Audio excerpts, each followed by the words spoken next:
Of course, the almighty dollar is important here in the United States as well. U.S. in Group C, where they find themselves with Uruguay, Panama, and Bolivia. Alexis Nunez, busy as always, covering Jamaica, covering the United States. And earlier she spoke with Tim Ream. Let's listen in.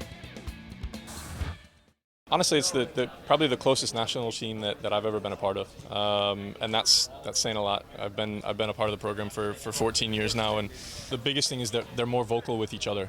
They're more demanding of each other, and we're more readily getting onto each other to keep standards high and keep the focus high, and I think that's been the biggest growth, because when you're younger, you can tend to shy away and maybe take a back seat and let others do the talking, but there's a lot of guys in here now who are happy to speak up and happy to push each other and push other guys to be even better.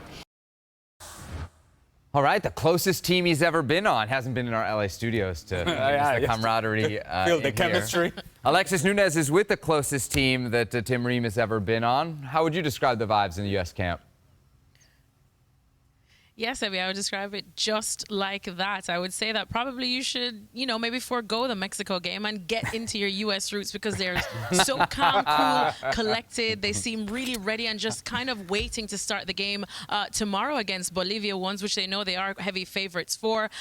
One of the things that we pointed out is that this has been a long and intense camp. Weston McKinney said a lot of them are somehow getting a little tired, but they felt the pressure. They're tired of this golden generation talk, and they're ready to just kind of go out there and at least prove it in this game when they do know that they are heavy favorites. The only question that we're waiting to see is if Tyler Adams will start or not. He has been training. You saw when I asked him yesterday if he's feeling 100%. He feels that he definitely is. Ultimately, it's up to Greg Berhalter, but we do know that this team is a completely different team once Tyler is playing, so I guess we will see what Greg says tomorrow.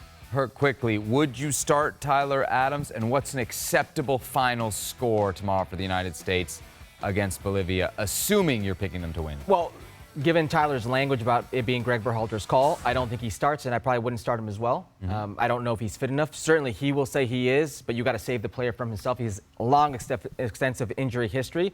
Acceptable scoreline, we're talking about a national team, Bolivia, that's won one game in the last nine Copa America editions. One game. It's got to be at least by 2.5, so 3 goals. 3 goals. All right. Is that asking too much of this U.S. team? I was so we're running out of time, Seb.